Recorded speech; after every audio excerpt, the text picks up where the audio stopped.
ng pagiging selective laban kontra katiwalian. Isa sa pinaka-controversial sa pamilya sa politika ay ang mga Marcos. Si Ferdinand Marcos Sr. ay namuno mula noong 1965 hanggang 1986 at nagdeklara ng batas militar noong 1972. Ito ang itinuturing na panahon ng kadiliman sa kasaysayan ng ating bansa. Nilala ang ilang malalaking proyektong infrastruktura at modernisasyon.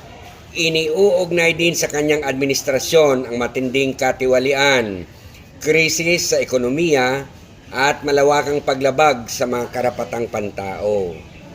Makalipas ang ilang dekada, nagbalik sa Malacanang ang kanyang anak na si Ferdinand Bongbong Marcos Jr.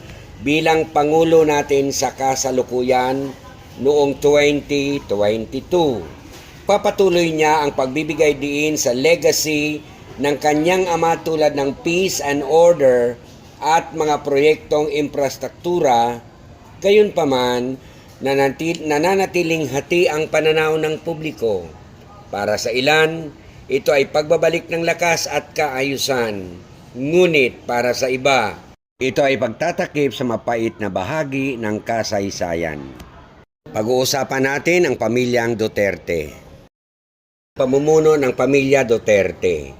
Mula sa pagiging matagal na alkalde ng Davao, umangat si Rodrigo Roa Duterte bilang Pangulo noong 2016. Kilala siya sa kanyang kampanya laban sa iligal na droga na naging tanyag, ngunit kontrobersyal dahil sa umano'y libo-libong biktima ng extrajudicial killings.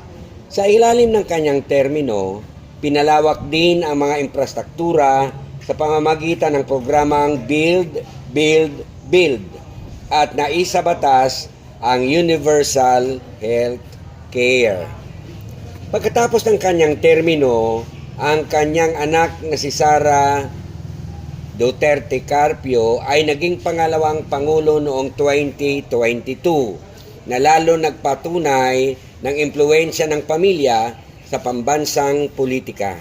Ganun pa man, dala rin ito ang mga batikos mula sa pamumuno, isyong karapatang pantao at mga tensyon sa pagitan ng Administrasyong Marcos at ng pamilya.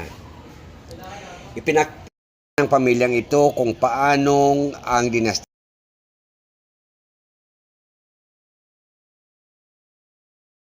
pampolitika ay nagiging mahalagang salin